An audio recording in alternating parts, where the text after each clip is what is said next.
안녕하십니까. 경영통계학 최정일입니다. 오늘은 제13주차 1교시 회계분석 1 공부하겠습니다. 시작하기 앞서 오늘의 강의 주제예요. 회계분석 개념 공부하고요. 이어서 단순 회계 모형의 공식과 사례 또한 공부하겠습니다. 오늘의 강의 세부 내용이에요. 단순 회계 모형 또한 다중 회계 모형 서로 비교해보고 살펴보겠습니다. 이어서 독립변수와 종속변수 무엇인지 또한 공부할 것입니다. 오늘의 공부 회계분석이란이라는 공부할 텐데요. 그에 앞서서 그럼 회계란 무엇인가? 회계가 뭔지 알아야 회계분석을 하겠죠. 그럼 회계의 뜻은 우리가 아마 국어사전을 찾아보게 되면 한 바퀴 돌아서 다시 제자리로 돌아온다 라고 되어 있어요. 아버지 키가 아무리 크더라도 아들의 키는 아들 세대 평균에 다시 접근한다 라고 되어 있습니다. 이게 무슨 말인가요? 아버지 키가, 근데 우리가 회기라는 말을 어디서 많이 들어봤어요. 회기하다 보면 회기어가 나와요. 회기어. 강원도 양양에 남대천이라고 있어요. 거기에 가게 되면 연어가 돌아온대요. 가을이 되면 연어가 돌아온대요. 그 연어는 남대천에서 태어나가지고 바다로 나가서 북태평양, 저기 러시아 연안이겠죠? 북태평양 한 바퀴 쭉 돌고 다시 남대천에 돌아와서 새끼를 낳고 죽어요. 회귀어입니다. 자기 태어난 고향에 다시 돌아와서 돌아오는 거. 그래서 회귀어 그래요. 그럼 회귀 분석, 회귀 아버지 키가 아무리 크더라도 아들의 키는 아들 세대 평균에 접근한다. 아마 할아버지의 키는 그 세대의 평균 키였을 거예요. 근데 아버지는 그 세대에 비해서 매우 크게 태어난 거예요. 근데 아들은 다시 보니까 그 세대 평균에 다시 접근한다 그 이야기예요. 다시 말해서 우리 농구 선수 서장훈 선수가 있죠? 매우 큰 키예요. 2m 6cm예요.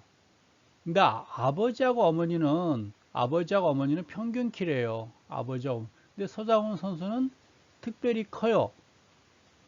근데 이 다음에 서장훈 선수가 결혼해서 아들을 낳았으면 그 아들은 다시 2m 6cm가 아니라 그 세대 평균 키로 다시 돌아간다라고 보는 거예요. 그런지 안 그런지는 모르겠으나, 네, 그렇다는 얘기인데, 이게 뭐냐면, 영국의 유전학자 프란세스 칼톤이 부모의 키와 아이의 키 사이에 연관관계를 조사하다 보니까 부모와 자식의 키 사이에는 선형적인 관계가 존재하더라. 키가 커지거나 작아지는 것보다는 전체 평균으로 돌아가려는 경향이 있더라. 이 분석 방법을 우리가 회귀 분석이라고 불렀다고 해요. 그 영국에서 학자가 할아버지 세대, 아버지 세대, 아들 세대 이렇게 키를 조사하다 보니까요.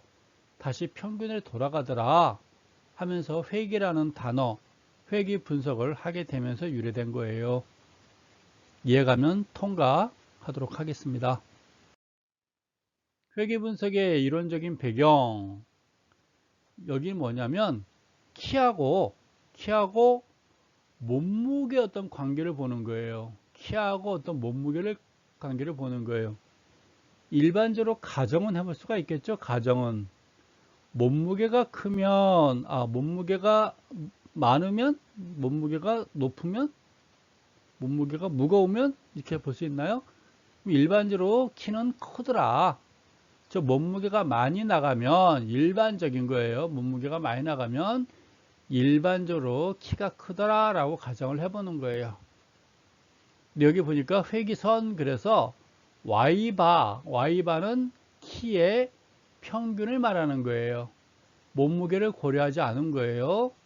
그래서 수많은 타점들이 있는데 이 타점들의 평균선, 그걸 우리가 회기선, Y바, 키의 평균, 그걸 회계선이라고 그어본 거예요. 몸무게는 고려하지 않은 거예요. 다음 페이지 볼까요? 몸무게를 고려했어요. 몸무게를 10kg 단위로 구분해서 살펴보는 거예요. 요거는 40kg대 몸무게, 그 키의 평균이에요. 키의 평균이에요. 40kg대에 있는 학생들의 평균 키예요. 이거는 50 내지 60, 그러니까 50kg대에 있는 학생들의 평균 키예요. 이거는 60kg대에 있는 학생들의 평균 키예요. 이거는 70kg대 몸무게를 가진 학생들의 평균 키예요. 이해 가나요? 몸무게 40kg대 학생들의 평균 키, 50kg대 평균 키, 60kg대 평균 키, 70kg대 평균 키를 우리가 이렇게 살펴본 거예요. 근데 보니까 점차적으로 이게 보니까 높아가는 걸 볼 수가 있어요. 얼핏 보니까 몸무게가 늘어날수록 키가 일반적으로 증가하는구나 라는 걸 얼추 알 수는 있어요. 이런 분위기겠죠. 이런 분위기. 조금 더 자세하게 살펴보도록 하겠습니다. 이게 회계선이라는 것은 요 선을 회계선이라고 부르는 거예요. 70kg대 요 키의 평균 키 회계선, 60kg대 평균선. 그래서 요 선들을 우리가 회계선이라고 부른 거예요. 페이지 넘기시죠. 이제 5kg 단위로 몸무게를 또 구분시켜 봤어요. 40에서 45kg대 평균 키예요. 45에서 50kg대 평균 키예요. 요 각각의 선들을 우리가 회기선이라고 부르는 거예요. 50에서 55kg 사이의 평균 키, 55에서 60kg 사이의 평균 키, 60에서 65kg 사이의 평균 키, 65에서 70kg 사이의 평균 키, 70에서 75g대 평균 키, 75에서 80kg 사이의 평균 키, 이렇게 쭉 그려봤어요. 회기선의 모양새가 점점 우상향하면서 올라가는 모양새를 우리가 확인해 볼 수가 있겠네요. 다시 말해서 무엇을 살피냐면 몸무게와 어떤 키의 관계를 살펴보는 거예요. 어떤 가정을 해본다면 몸무게가 늘어날수록 키가 더 크더라라는 걸 가정을 해보고 실험을 해보는 거예요. 이번에 넘겨볼까요? 넘겨보니까요. 이번에는 몸무게를 모든 정수 단위로 구분해 본 거예요. 앞에서는 5kg 단위로 구분했는데요. 그걸 한번 구분해 본 거예요. 40에서 45kg 사이 평균 해보니까 한 43kg 정도 해볼까요? 이렇게 해봤어요. 그때마다의 그 무게들입니다. 이때 요거 쭉 연결시켜 보니까요. 그 선을 우리가 회기선이더라. 5kg 단위가 아니라 이번은 그 몸무게를 모든 정수 단위로 이제는 40, 41, 41, 42, 43, 4 이렇게 쭉 해가지고 이어서 연결 쭉 해보니까 이렇게 회기선이더라. 이 선을 해보는 거예요. 즉 몸무게와 키와의 관계들을 우리가 한번 쭉 살펴본 것들입니다. 즉 몸무게와 키와의 관계를 대표적으로 나타낸 선들은 이와 같이 회기선 이렇게 해요. 우리가 요즘엔 엑셀 통해서 한 방에 그려요. 한 방에 쫙 회기선을 그리는데 엑셀이 없었을 때, 컴퓨터가 없었을 때는 이와 같은 방법으로 해가지고 회기선을 그렸었나 봐요. 그렇게 했었겠죠. 그렇죠? 그 18세기에 영국에서 회계 분석을 만들 때 컴퓨터가 나오기 이전에, 엑셀이 나오기 이전에는 이와 같은 방법으로 회계선을 그렸었나 봐요. 아시겠죠? 지금은요, 이런 방법 안 하고 그냥 엑셀에서 한 방에 그려져요. 회계선 그려라 그러면 한 방에 그려진다 라고 보는 거예요. 어쨌거나 이게 회계선은 이런 식으로 그리는구나 라는 방법만 여러분 이해하시면 되겠습니다. 페이지 넘길게요. 그래서 회계분석이란 무엇인가? 회계분석의 정의예요. 항상 그 수학이나 통계학에서는 정의를 알고 시작해야 돼요. 정의. 우리 이공대 학생들의 정의 그러면 definition 그래요. definition. 정의. 항상 DFI and DFI, TIO인가요? DFI 였나요? TI. 아하, 참, 스펠링 생각이 안 나네. 근데 문학도들의 정의는 definition이 아니라 justice가 나와요. justice. 맞나요? 정의의 칼을 들어라 할 때 그 정의. 그래서 문과는 정의 그러면 justice가 나오고, 이과는 정의 그러면 definition. 여러분들은 경영학도가 많이 있겠으나 그래도 통계학을 공부하니까 정의 그러면 definition으로 여러분들 이해하셔야 돼요. 항상 중요한 겁니다. 회계분석의 정의, 독립변수가 종속변수에 미치는 영향력의 크기를 파악하여 독립변수의 특정한 값에 대응하는 종속변수 값을 예측하는 선형 모형을 산출하는 방법. 이 선형 모형, 앞에서 이게 선형했잖아요. 리니어, 선형 모형. 리니어 엘지브라, 리니어 선형 모형입니다. 그 회계선을 이렇게 선형으로 쭉 그렸죠? 그 이야기예요. 선형. 그럼 요 이야기는 무엇인가? 이해 안 가죠? 저도 이해 안 가요. 이렇게 긁어가지고는.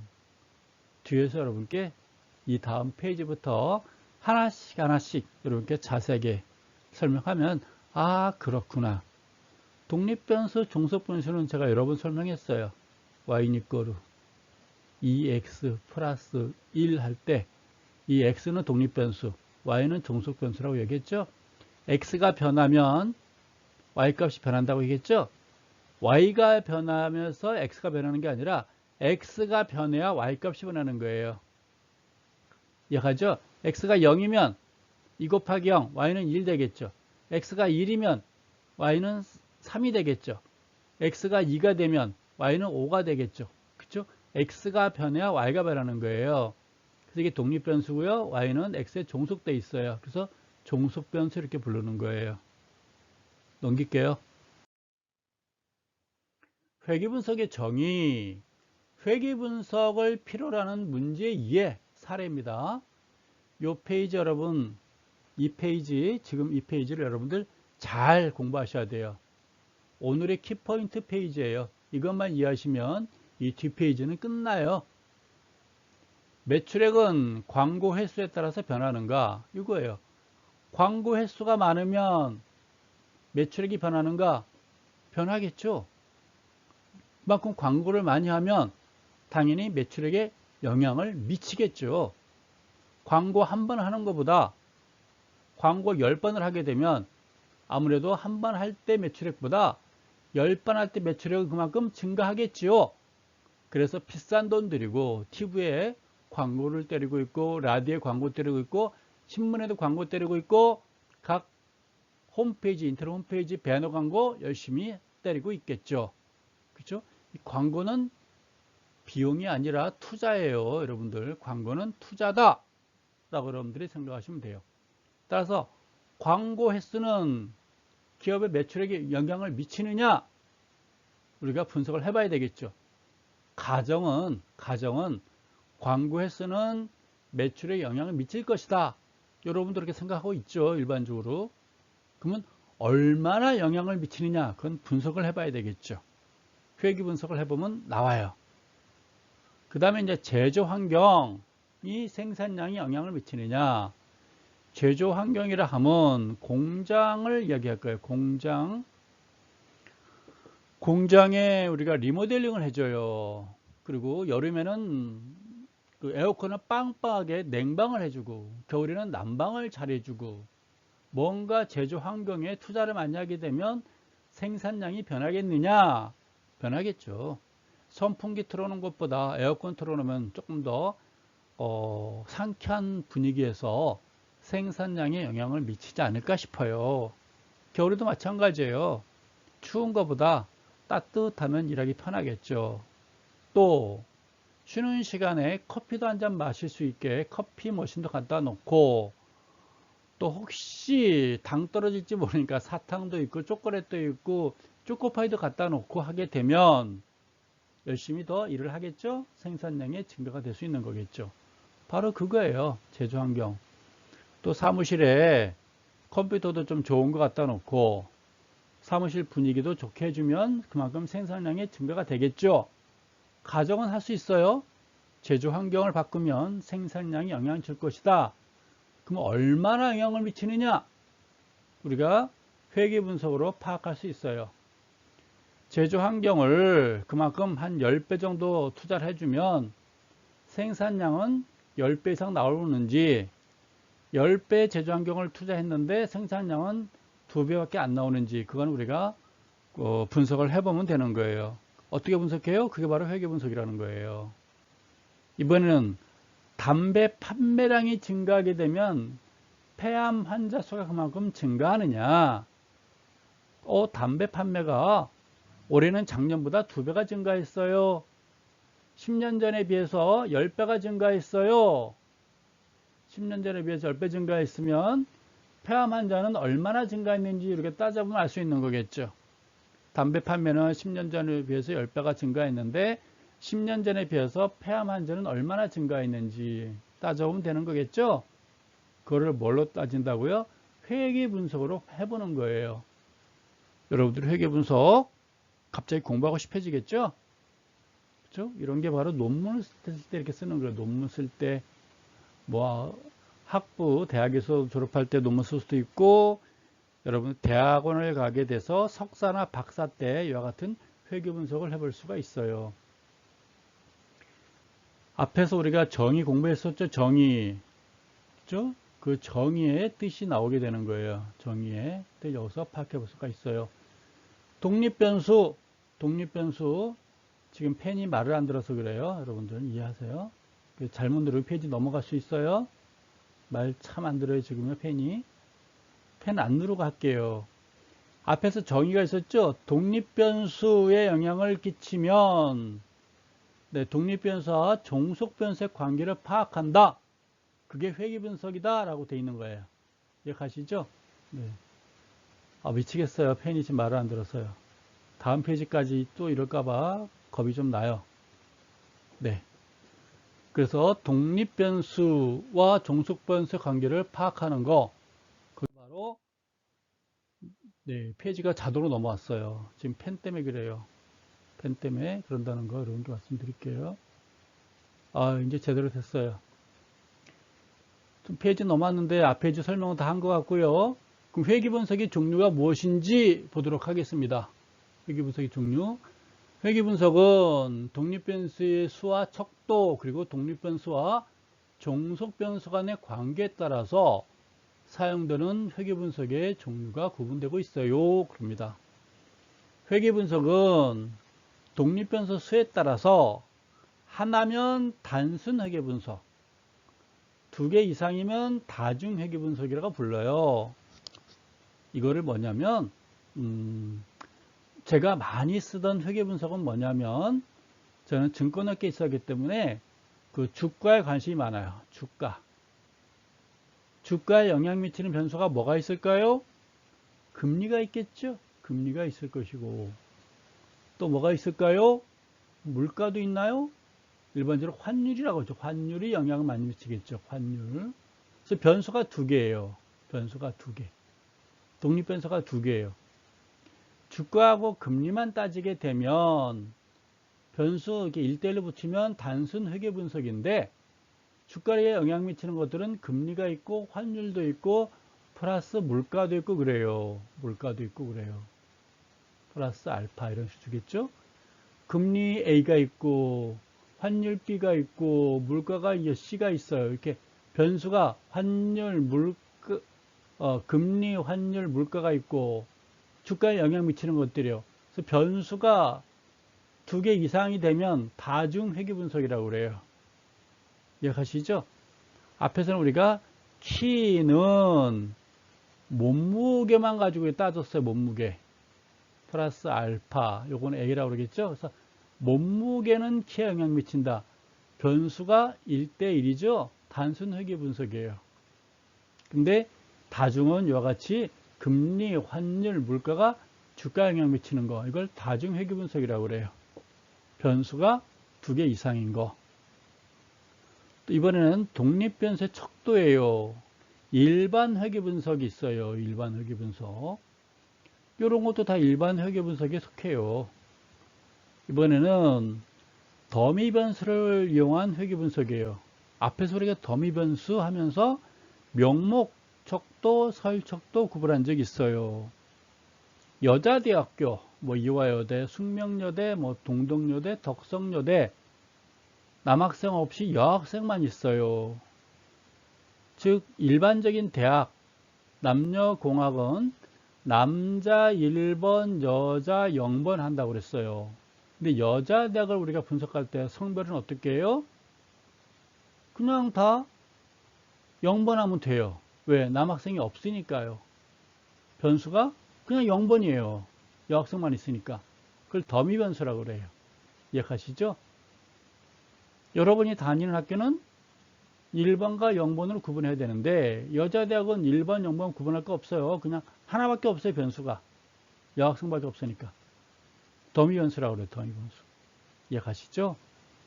독립변수와 종속변수 관계가 선형이냐 비선형이냐, 리니어냐 리니어가 아니냐 따라서 우리가 선형이냐 아니냐.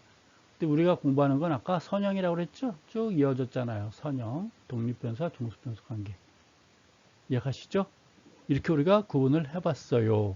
여기 분석을. 페이지 넘겨보도록 하죠. 3점도라고 있어. 3점도. 분포도예요. 이렇게 분포도. 몸무게와 키의 관계들을 쭉 이렇게 쭉쭉쭉 한 거예요. 이 몸무게, 이 키. 이 몸무게, 이 키 있는 사람. 이 몸무게에 이 키 있는 사람. 이 몸무게에 이 키 있는 사람. 그쵸? 이 분포들을 쭉 넣어본 거예요. 그건 어렵지 않아요. 어렵지 않고 엑셀에서 그냥 자동으로 그려져요. 키 데이터 쭉 있고 몸무게 데이터 있잖아요. 쭉 있어요. 이걸 여러분들이 그래프 가가지고 산점도로 해달라 그러면 자동으로 딱 그려져요. 절대로 걱정할 거 없어요. 산점도란 무엇인가? 두 변수의 값을 동시에 갖는 관측제 산점도. 동시에 가져요. 몸무게도 갖고 키도 갖는 거다 그 말이죠. 산점도를 이용하면 두 변수가 내 관계를 객관적으로 파악해 볼 수가 있어요. 즉 분포도가 어떻게 되어 있는지 파악해 볼 수가 있는 거예요. 대충 보니까 우상향이죠. 그럼 몸무게가 증가하면 일반적으로 키가 증가한다 라고 보는 거예요. 앞에서 한번 보지 않았나요? 베타 개수에서 양이잖아요. 양. 0보다 크거나 같고 1보다 작거나 같고 양의 관계에 우상향이면 이런 모양새에 있다면 음해관계겠죠. 몸무게가 증가할 때 키가 줄어드는 거잖아요. 요거는 이런 거는 음해관계. 요거는 우상향이니까 양의 관계라고 보는 거예요.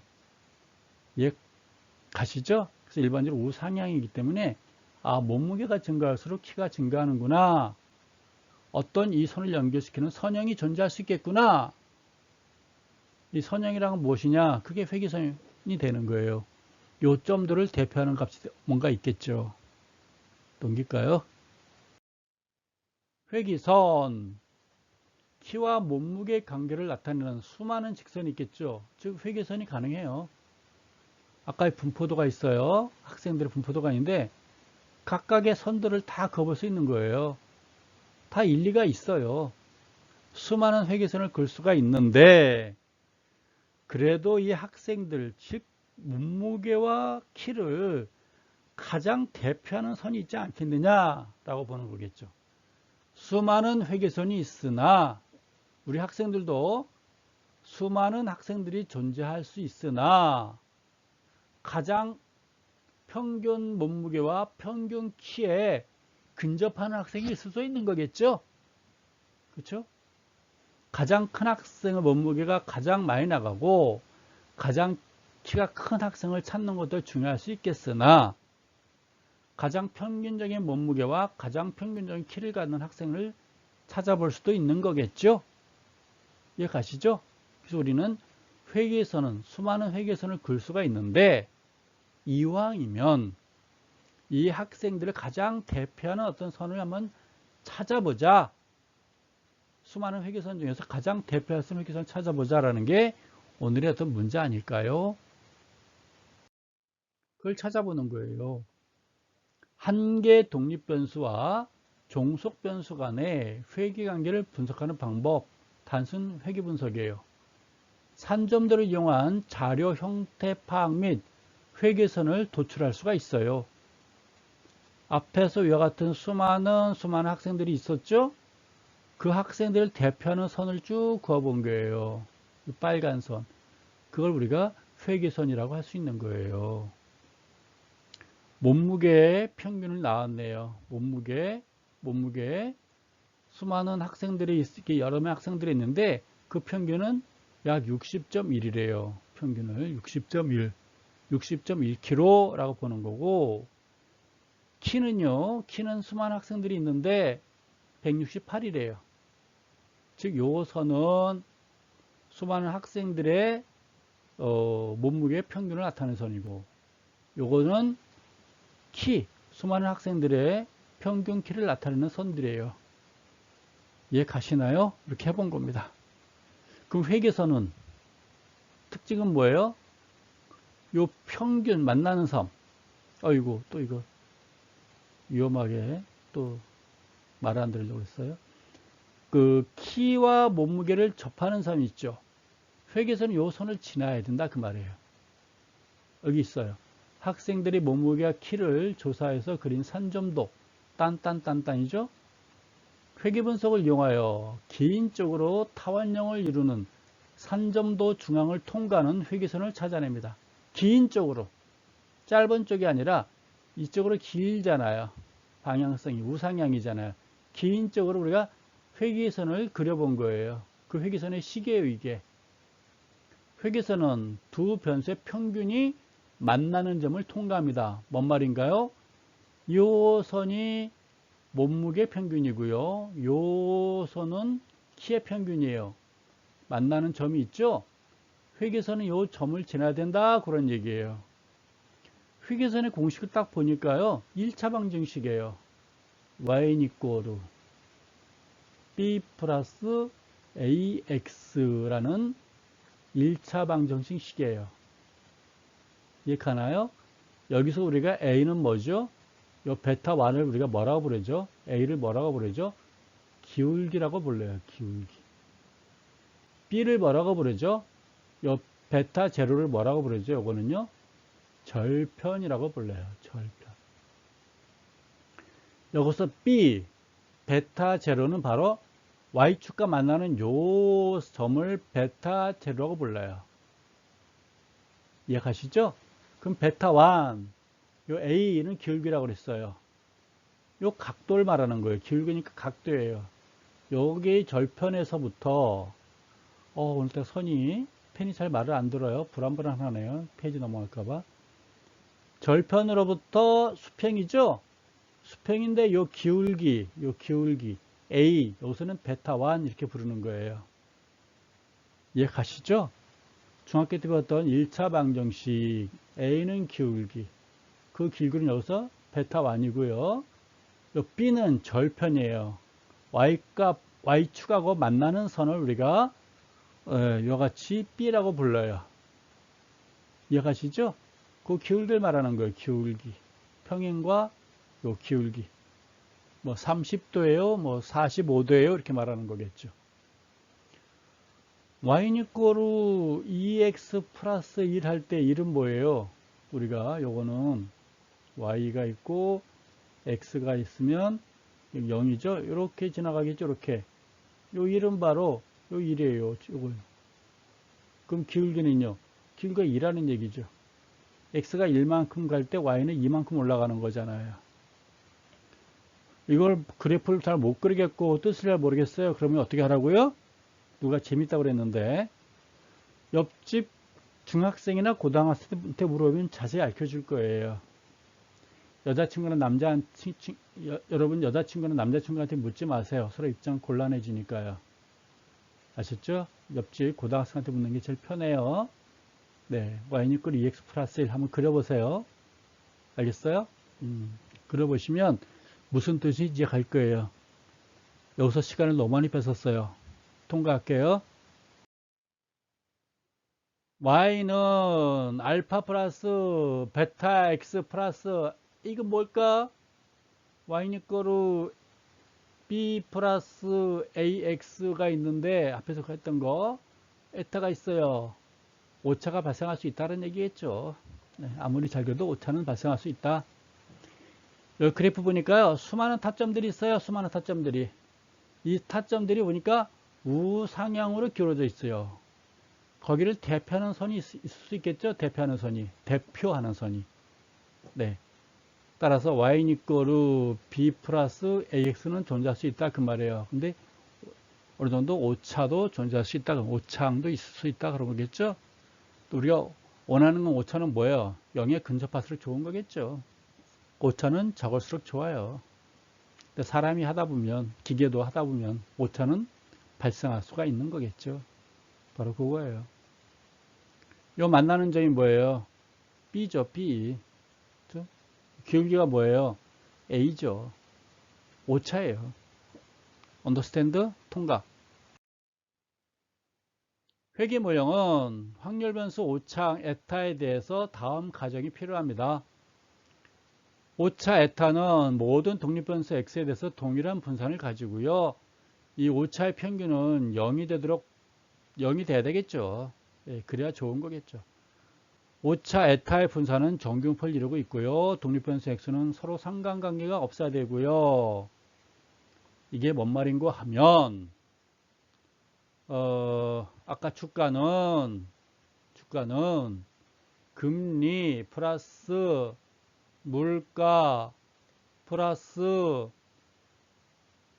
환율 그랬잖아요. 이 독립변수잖아요. 이 금리와 물가와 환율 간에 서로 상관관계가 없어야 된다 그래요. 서로 독립적으로 움직여야 된다 그래요. 독립적으로. 종속적이지 않고 금리, 물가, 환율은 서로 독립적으로 움직이라 그런 얘기예요. 상관관계가 없어야 된다 그런 얘기입니다. 이해가죠? 근데 없을 수가 없는 거죠. 오차 에타는 서로 상관관계가 없어야 된다 그 말이에요. 상관관계가 없어야 되는데 여러분과 제주도 사는 김 할아버지랑 상관관계가 없어요. 그렇게 없어야 된다 그런 얘기예요. 무풀. 근데 금리와 물가와 환율도 서로 상관관계가 없어야 된다 그러는데 경제 변수인데 없을 수는 없겠죠. 어느 정도 연관은 돼 있겠죠.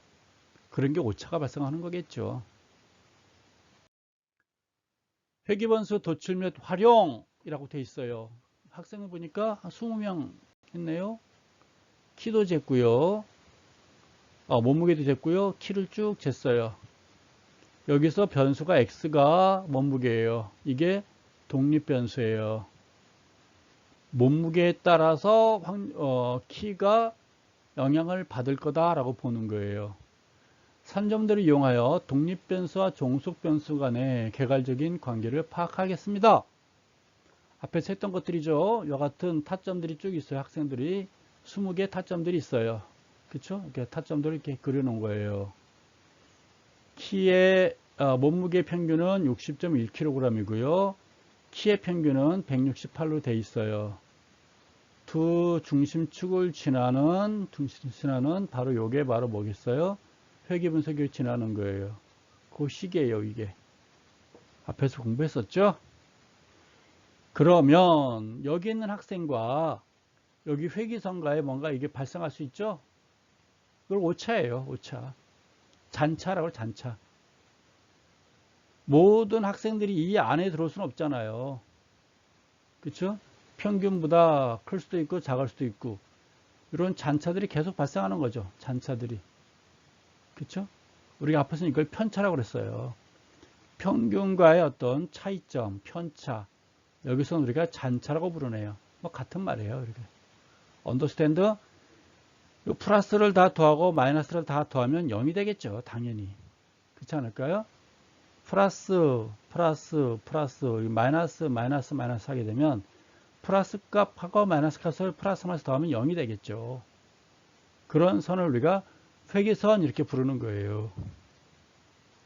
여기서 어려움이 없을 것 같아요. 그래서 통과하면 될 것 같아요.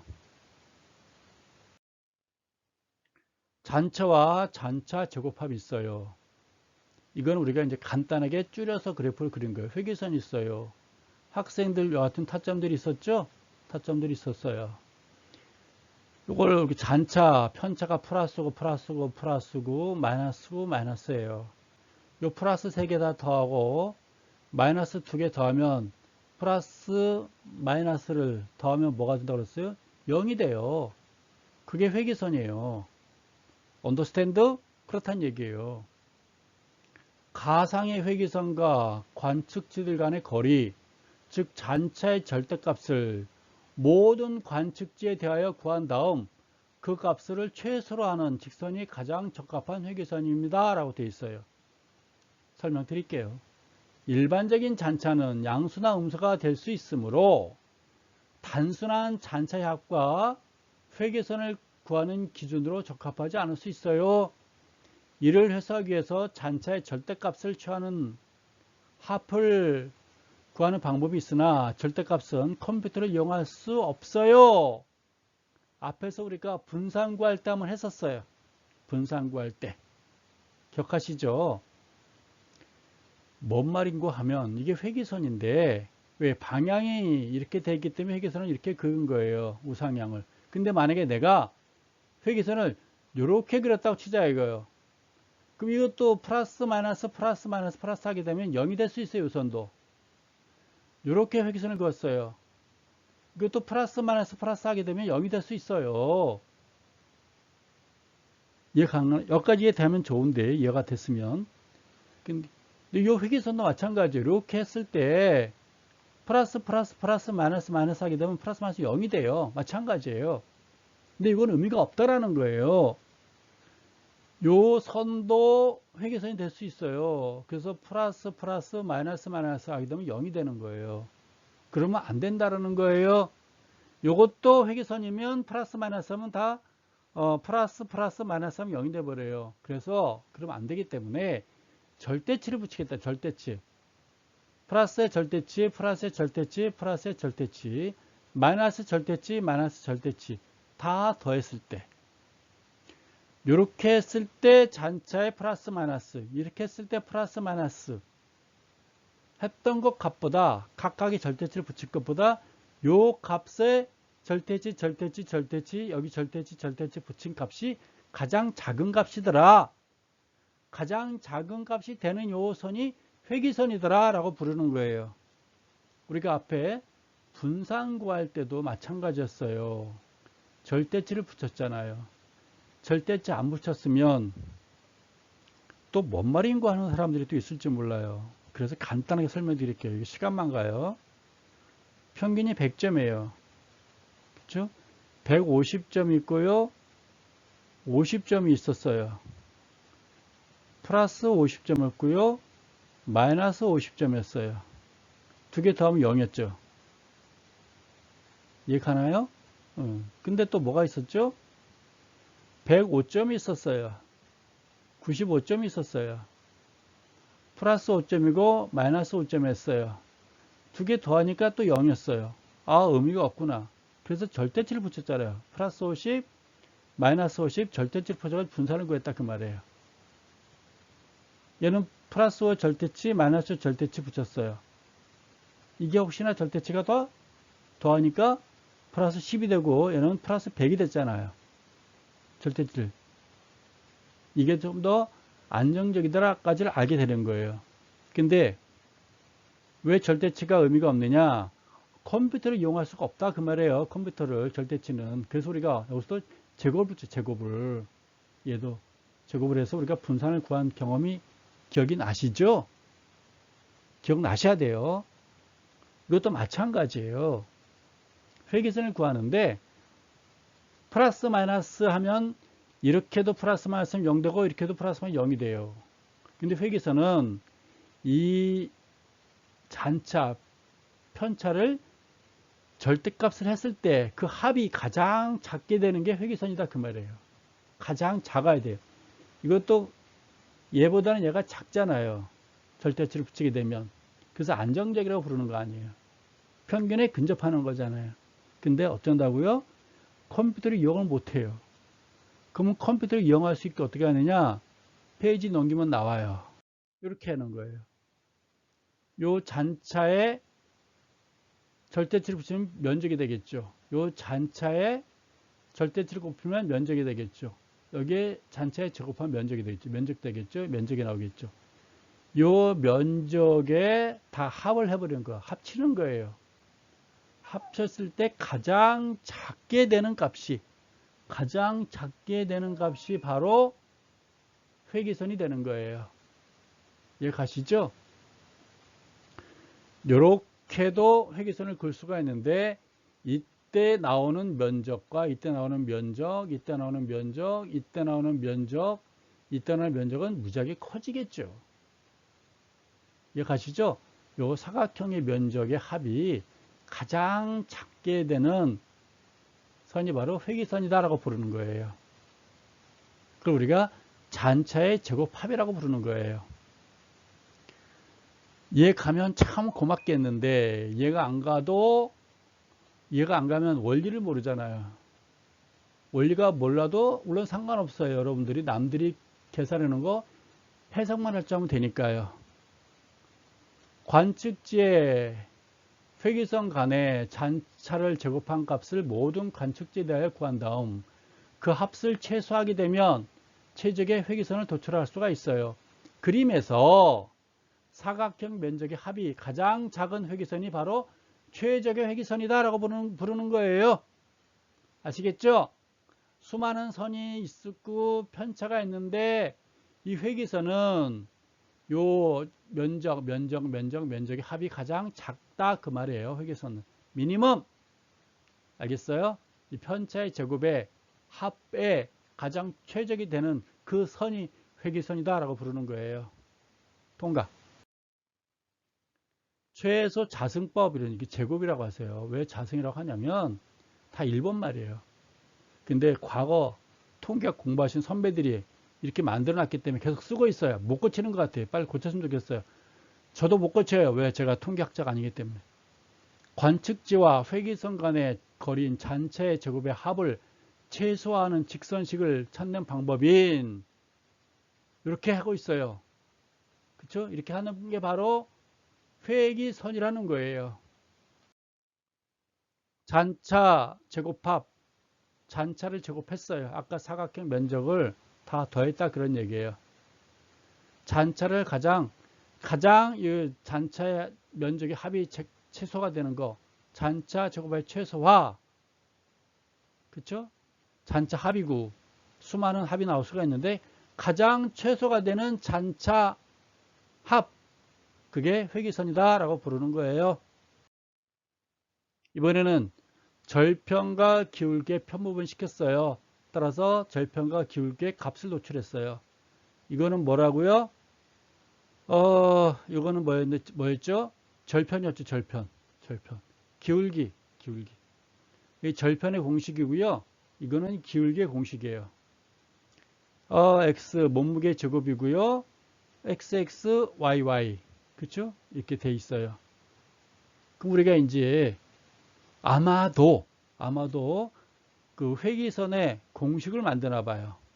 y는 이꼬르 b 플러스 ax예요. a 값하고 b 값을 구해본다 그 말이에요. a 값이 뭐예요? 기울기고 요거요. 얘는요, 요거란 말이에요. 그렇죠? 그래서 a와 b, 즉 베타 1과 베타 제로를 공식을 만들어 가지고 실제 구해보자 그런 얘기예요. 요 식을 작성해보자 그런 얘기라고요. 어떻게? 요렇게 수명의 학생 있잖아요. 딱딱딱 수명 학생들이 있었잖아요. 앞에서 여기까지 주어졌었죠? 주어진 거 있었죠? 수명. 그렇죠? 이거 가지고 식을 만들어 보겠다 그 말이에요. 회기선을 만들어 보겠다 그래요. 회기선을 y는 이꼬르 b 플러스 ax를 만들어 보겠다 그 말이에요. 그래서 편차 요게 만들고 편차에 x값의 제곱이 있었잖아요. 그래야 우리가 뭘 만들어요? 기울기를 만들 수가 있잖아요. 네. 편차에 요거 곱한 거 요게 나오고요. x1의 x의 제곱에 이게 나와요. 언더스탠드? 이것은 몸무게의 평균이고요. 이거는 키의 평균이에요. 언더스탠드? 페이지 넘기죠. 이게 구해봤어요. 구해봤고요. 얘는 뭐예요? 기울기예요. 요거 구했고요. 이거 구했잖아요. x하고 y하고 제곱, x의 제곱, 그쵸? 구하니까 0.621. 이게 뭐라고요? 기울기예요, 기울기. y는 이꼬르 아직 b는 안 구했나요? b는 안 구했나요? 네. 0.621 x 이렇게 구한 거예요. 언더스탠드? 베타 제로 구했네요. 베타 제로. y는 이꼬르 이거고요. 그쵸? y는 이꼬르. y는 이꼬르 b 플러스 ax잖아요. 그럼 b는 어떻게 구하는 거예요?